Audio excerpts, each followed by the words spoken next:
जय माता दी। आप सभी का मेरे मंत्रा लाइव चैनल पर स्वागत है। आज मैं गज महालक्ष्मी व्रत की कथा लेकर आई हूँ।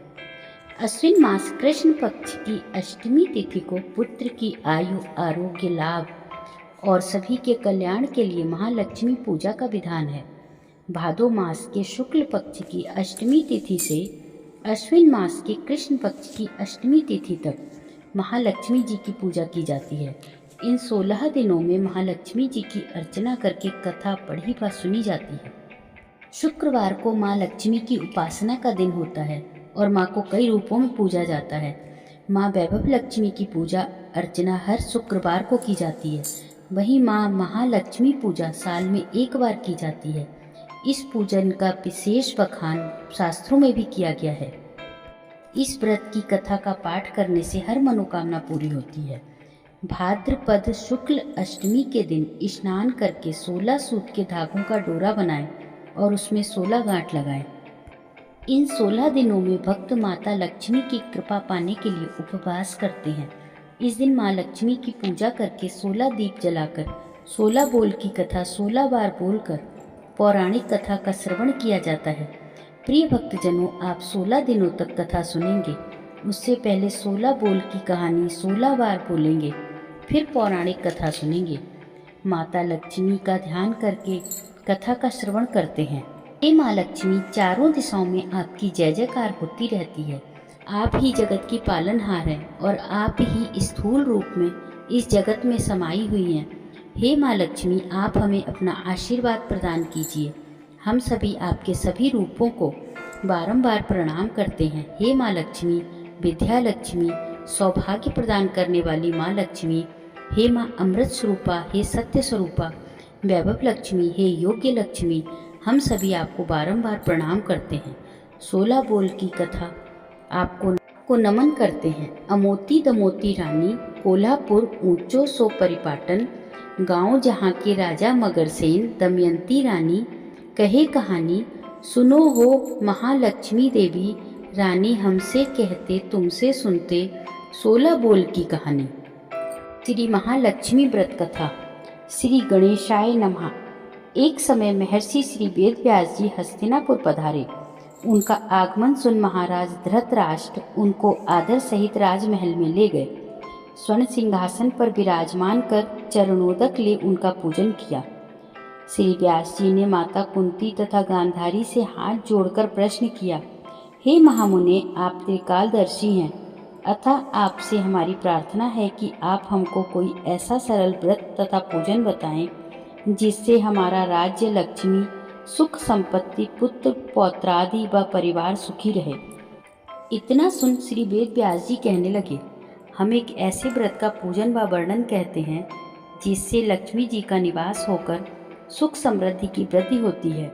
यह श्री महालक्ष्मी जी का व्रत है जिसे प्रतिवर्ष अश्विन कृष्ण अष्टमी को विधिवत किया जाता है। हे महामुने, इस व्रत की विधि हमें विस्तार पूर्वक बताने की कृपा करें। तब व्यास जी बोले, हे देवी, यह व्रत भाद्रपद शुक्ल अष्टमी से प्रारंभ किया जाता है। इस दिन स्नान करके 16 सूत के धागों का डोरा बनाएं, उसमें 16 गांठ लगाएं, हल्दी से पीला करें। प्रतिदिन 16 दूब व 16 गेहूं डोरे को चढ़ाएं। अश्विन कृष्ण अष्टमी के दिन उपवास रखकर मिट्टी के हाथी पर श्री महालक्ष्मी जी की प्रतिमा स्थापित कर विधि पूर्वक पूजन करें। इस प्रकार श्रद्धा भक्ति सहित महालक्ष्मी का व्रत पूजन करने से आप लोगों की राज्य लक्ष्मी में सदा अभिवृद्धि होती रहेगी। इस प्रकार व्रत का विधान बताकर श्री वेद व्यास जी अपने आश्रम को प्रस्थान कर गए। इधर समयानुसार भाद्रपद शुक्ल अष्टमी से गांधारी तथा कुंती अपने अपने महलों में नगर की स्त्रियों सहित व्रत का आरंभ करने लगी। इस प्रकार 15 दिन बीत गए। 16वें दिन अश्विन कृष्ण अष्टमी के दिन गांधारी ने नगर की सभी प्रतिष्ठित महिलाओं को पूजन के लिए अपने महल में बुलवा लिया। माता कुंती के यहाँ कोई भी महिला पूजन के लिए नहीं आई। साथ ही माता कुंती को भी गांधारी ने नहीं बुलाया।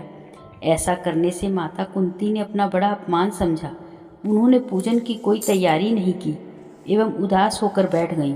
जब पांचों पांडव युधिष्ठिर, अर्जुन, भीम, नकुल और सहदेव महल में आए तो कुंती को उदास देखकर पूछा, हे माता, आप इस प्रकार उदास क्यों हैं?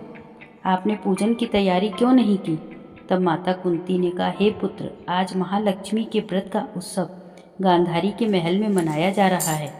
उन्होंने नगर की समस्त महिलाओं को बुला लिया और उसके 100 पुत्रों ने मिट्टी का एक विशाल हाथी बनाया, जिस कारण सभी महिलाएं उस बड़े हाथी का पूजन करने के लिए गांधारी के यहाँ चली गईं, लेकिन मेरे यहाँ नहीं आईं।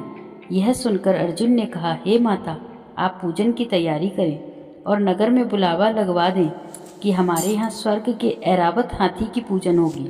इधर माता कुंती ने नगर में ढिंढोरा पिटवा दिया और पूजा की विशाल तैयारी होने लगी। उधर अर्जुन ने बाण के द्वारा स्वर्ग से ऐरावत हाथी को बुला लिया। इधर सारे नगर में शोर मच गया कि कुंती के महल में स्वर्ग से इंद्र का ऐरावत हाथी पृथ्वी पर उतार कर पूजा जाएगा। समाचार को सुनकर नगर के सभी नर नारी, बालक एवं वृद्धों की भीड़ एकत्र होने लगी। उधर गांधारी के महल में हलचल मच गई। वहां एकत्र हुई सभी महिलाएं अपनी अपनी थालियां लेकर कुंती के महल की ओर जाने लगी। देखते ही देखते कुंती का सारा महल ठसाठस भर गया। माता कुंती ने ऐरावत को खड़ा करने हेतु अनेक रंगों के चौक पुरवाकर नवीन रेशमी वस्त्र बिछवा दिए। नगरवासी स्वागत की तैयारी में फूल माला, अबीर, गुलाल, केसर हाथों में लिए पंक्तिबद्ध खड़े थे। जब स्वर्ग से ऐरावत हाथी पृथ्वी पर उतरने लगा तो उसके आभूषणों की ध्वनि गूंजने लगी। ऐरावत के दर्शन होते ही जय जयकार के नारे लगने लगे। सायंकाल के समय इंद्र का भेजा हुआ हाथी ऐरावत माता कुंती के भवन के चौक में उतर आया। तब सब नर नारियों ने पुष्प माला, अबीर, गुलाल, केसर आदि सुगंधित पदार्थ चढ़ाकर उसका स्वागत किया। राज्य पुरोहित द्वारा ऐरावत पर महालक्ष्मी जी की मूर्ति स्थापित करके वेद मंत्रोच्चारण द्वारा पूजन किया गया। नगरवासियों ने भी महालक्ष्मी पूजन किया। फिर अनेक प्रकार के पकवान लेकर ऐरावत को खिलाए गए और यमुना का जल उसे पिलाया गया। राज्य पुरोहित द्वारा स्वस्ति वाचन करके महिलाओं द्वारा महालक्ष्मी का पूजन कराया गया। 16 गांठों वाला डोरा लक्ष्मी जी को चढ़ाकर अपने अपने हाथों में बांध लिया। ब्राह्मणों को भोजन कराया गया। दक्षिणा के रूप में स्वर्ण आभूषण, वस्त्र आदि दिया गया। तत्पश्चात महिलाओं ने मिलकर मधुर संगीत लहरियों के साथ भजन कीर्तन कर संपूर्ण रात्रि महालक्ष्मी व्रत का जागरण किया। दूसरे दिन प्रातः राज्य पुरोहित द्वारा वेद मंत्रोच्चार के साथ जलाशय में महालक्ष्मी जी की मूर्ति का विसर्जन किया गया। फिर ऐरावत को विदा करके इंद्रलोक को भेज दिया गया। इस प्रकार जो स्त्रियां श्री महालक्ष्मी जी का विधि पूर्वक व्रत और पूजन करती हैं, उनके घर धन धान्य से पूर्ण रहते हैं तथा उनके घर में महालक्ष्मी जी सदा निवास करती हैं। इस हेतु महालक्ष्मी जी की यह स्तुति अवश्य बोलें। महालक्ष्मी नमस्तुभ्यं, नमस्तुभ्यं सुरेश्वरी, हरिप्रिये नमस्तुभ्यं, नमस्तुभ्यं दयानिधे। गज महालक्ष्मी की एक अन्य पौराणिक कथा। श्री गणेशाय नमः। एक समय महाराज युधिष्ठिर श्री कृष्ण भगवान से बोले, हे पुरुषोत्तम, नष्ट हुए अपने स्थान की पुनः प्राप्ति कराने वाले और पुत्र, आयु, ऐश्वर्य तथा मनोवांछित फल देने वाले किसी एक व्रत को मुझसे कहिए। श्री कृष्ण ने युधिष्ठिर से कहा, सतयुग के प्रारंभ में जिस समय दैत्यराज वृत्रासुर ने देवताओं के स्वर्गलोक में प्रवेश किया था, उस समय इंद्र ने यही प्रश्न नारद से किया था। नारद जी ने कहा, हे इंद्र, पूर्व समय में अत्यंत रमणीक पुरंदपुर नामक नगर था। वह नगर धर्म, अर्थ, काम और मोक्ष इन चारों पुरुषार्थों का उत्पत्ति स्थल होने के कारण संसार का भूषण रूप था। उस नगर में मंगल नाम का राजा राज्य करता था। उसकी 2 रानियां थीं, एक का नाम चिल्ल देवी तथा दूसरी का नाम चोल देवी। एक समय राजा मंगल रानी चोल देवी के साथ महल के शिखर पर बैठा था। वहां से उसकी दृष्टि समुद्र के जल से घिरे हुए एक स्थान पर पड़ी। उसे देखकर अति प्रसन्न चित्त राजा ने हंसकर चोल देवी से कहा, हे चंचलाक्षी, मैं तुम्हारे लिए नंदन वन को भी लजाने वाला एक बगीचा बनवा दूंगा। राजा के वाक्य को सुनकर रानी ने कहा, हे कांत, ऐसा ही करिए। तदनुसार राजा ने उस स्थान पर एक बगीचा बनवा दिया। थोड़े ही समय में वह बगीचा अनेक वृक्षों, लता, फूलों तथा पक्षियों से संपन्न हो गया। एक समय उस उद्यान में एक विकराल शरीर वाला मेघ तुल्य शूकर आ गया। उसने वहां आकर अनेक वृक्षों को तोड़ डाला तथा उस उद्यान को नष्ट भ्रष्ट कर दिया। काल तुल्य उस शूकर ने कई रखवालों को भी मार डाला। तब उद्यान के रक्षक भयभीत होकर राजा के पास गए और सब हाल कह सुनाया। यह बात सुनकर राजा ने अपनी सेना को आज्ञा दी कि शीघ्र जाकर उस शूकर को मार डालो। तदंतर राजा भी एक मतवाले हाथी पर सवार होकर उद्यान की ओर चल पड़ा। सेना ने शूकर को चारों ओर से घेर लिया। तब राजा ने उच्च घोष करके कहा, जिसके रास्ते से यह शूकराधम निकल जाएगा उस सिपाही का सिर शत्रु की भांति काट डालूंगा। लेकिन वह शूकर उसी मार्ग से निकल गया जिस मार्ग में राजा खड़ा था। उस घोर वन में राजा एकाग्रचित होकर उस शूकर को ढूंढ रहा था। एकाएक शूकर से सामना हो गया। तब राजा ने बाण से उसे घायल कर दिया। बाण के लगते ही शूकर ने अपने अधम शरीर को छोड़कर दिव्य गंधर्व स्वरूप को धारण कर विमान पर जा बैठा। गंधर्व बोला, हे महिपाल, आपका कल्याण हो। आपने मुझे शूकर योनि से छुड़ाया, सो बड़ी कृपा हो। अब मेरा हाल सुनिए। एक समय ब्रह्मा जी देवताओं से घिरे बैठे थे और मैं उनको तरह तरह के गुणों से युक्त गीत सुना रहा था। गाते गाते मैं ताल स्वर से भटक गया। इसी कारण ब्रह्मा जी ने मुझे चित्ररथ गंधर्व को शाप दे दिया कि तू पृथ्वी पर जाकर शूकर होगा। जिस समय राजाओं का राजा मंगल तुझे अपने हाथों से मारेगा, उस समय तू शूकर योनि से छूटकर फिर इस गंधर्व योनि को प्राप्त होगा। अतएव हे महीपति, मैं इस योनि में आया था। आज आपके हाथ से मरकर मैं शूकर योनि से छुटकारा पा गया। अब मैं प्रसन्न होकर देवताओं को भी दुर्लभ एक वर देता हूँ, उसे स्वीकार्य करिए। धर्म, अर्थ, काम तथा मोक्ष को देने वाला यह एक महालक्ष्मी व्रत है। इसे करके आप सार्वभौम राजा हो जाएंगे। अब आप प्रसन्नचित होकर अपनी राजधानी को जाइए। नारद जी कहते हैं, चित्ररथ गंधर्व तत्क्षण अंतर्ध्यान हो गया। राजा मंगल ज्यों ही चलने को हुआ त्यों ही एक बटुक बगल में संबल मार्ग भोजन लिए दिखाई दिया। राजा ने बटुक से पूछा, तुम कौन हो, यहाँ किस लिए आए हो? बटुक बोला, मैं आपके राज्य का एक ब्राह्मण बालक हूँ तथा आपके साथ साथ ही यहाँ आया हूँ। मेरे योग्य कोई कार्य हो तो बताइए। राजा ने कहा, आज से मैं तुम्हें नूतन कहूँगा। अगर यहाँ कोई जलाशय हो तो मेरे लिए थोड़ा जल ले आओ। बटुक राजा को एक बरगद के वृक्ष के नीचे बैठाकर स्वयं घोड़े पर सवार हो जल लेने आगे चल दिया।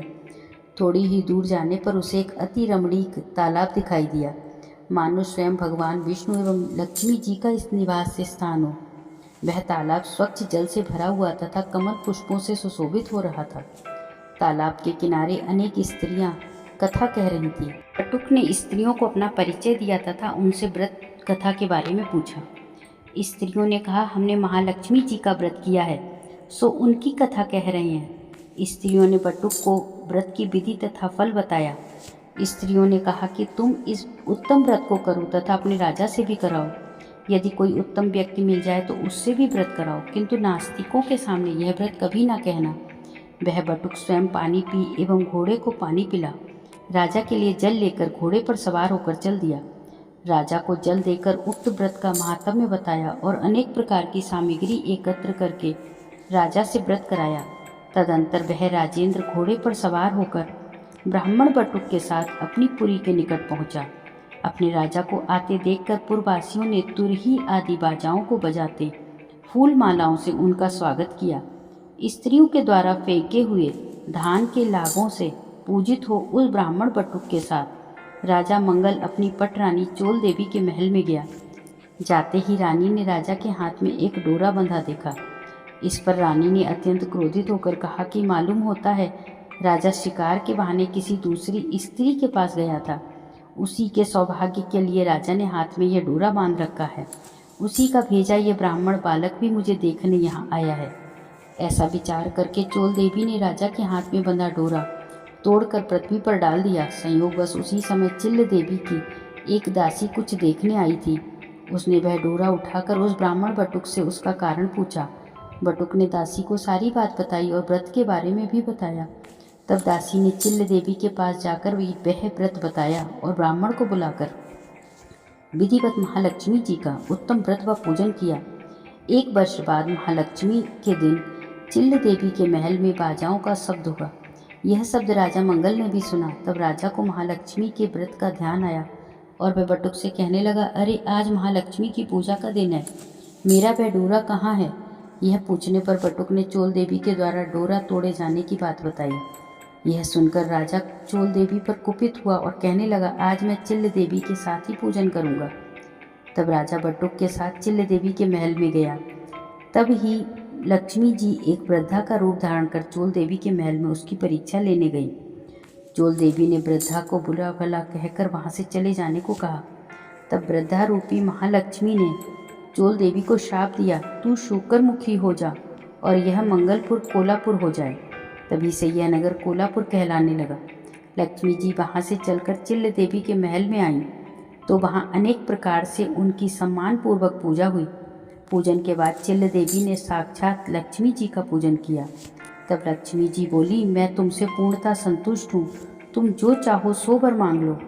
चिल्ल देवी ने कहा, हे सुरेश्वरी, जो आपका उत्तम व्रत करे उसका घर आप कभी न त्यागें तथा कथा सुने उनको भी आप मनोवांछित फल दें। महालक्ष्मी जी तथास्तु कहकर अंतर्ध्यान हो गई। राजा ने भी चिल्ल देवी के साथ पूजन की। उसी समय ईर्ष्यावश चोल देवी भी चिल्ल देवी के यहाँ चली आईं, जबकि द्वारपालों ने बहुत मना किया, फिर भी एक न मानी। चोल देवी ने वहाँ का हाल देखकर न जाने क्या सोचा और अंगिरा ऋषि के यहाँ आश्रम में चली गई। महर्षि ने चोल देवी का कुरूप चेहरा देखकर उससे महालक्ष्मी का व्रत पूजन कराया। महालक्ष्मी की पूजन व व्रत के प्रभाव से वह लावण्य युक्त सुंदर स्त्री हो गई। किसी समय राजा ने शिकार खेलते हुए अंगिरा मुनि के आश्रम में सुंदर रूपयुक्त तथा चंचल नैनों वाली स्त्री को देखा। उसे देखकर राजा ने पूछा, यह दिव्य रूप धारणी स्त्री कौन है? मुनि ने चोल देवी का सारा हाल बताकर उसे राजा को सौंप दिया। तब राजा नगर में आकर चोल देवी और चिल्ल देवी के साथ अनेक प्रकार के सुख भोगने लगा। चिरकाल तक राजा सप्त द्वीपों से युक्त पृथ्वी पर राज्य करने लगा। महालक्ष्मी के व्रत के प्रभाव से बटुक राजा का मंत्री बना। वह राजा पृथ्वी के समस्त सुखों को भोगता हुआ अंत में जाकर आकाश में विष्णु देवत श्रवण नक्षत्र बनकर स्थित हुआ। नारद जी बोले, हे इंद्र, सब व्रतों में उत्तम व्रत मैंने तुमसे कहा है, जिसकी कथा मात्र सुनने से मनोवांछित फल प्राप्त हो जाता है। जिस प्रकार तीर्थों में प्रयाग, देवताओं में भगवान और नदियों में गंगा पुनीत मानी जाती है, उसी प्रकार यह व्रत सभी व्रतों में उत्तम है। हे इंद्र, धर्म, काम और मोक्ष की इच्छा से तुम भी इस व्रत को करो। इसके करने से महालक्ष्मी धन, धान्य, कीर्ति, आयु, यश, पुत्र, पौत्रादिक सब कुछ देती हैं। श्री कृष्ण युधिष्ठिर से बोले, हे युधिष्ठिर, नारद जी द्वारा कहा गया यह व्रत देवराज इंद्र ने किया। आप भी इस व्रत को करें तो अवश्य ही मनोवांछित फल की प्राप्ति होगी। यह कथा श्री कृष्ण भगवान ने महाराज युधिष्ठिर से कही थी। अतः मनोकामना सिद्धि के लिए सभी लोगों को यह व्रत करना चाहिए। भविष्योत्तर पुराणांतर्गत महालक्ष्मी व्रत कथा संपूर्णम।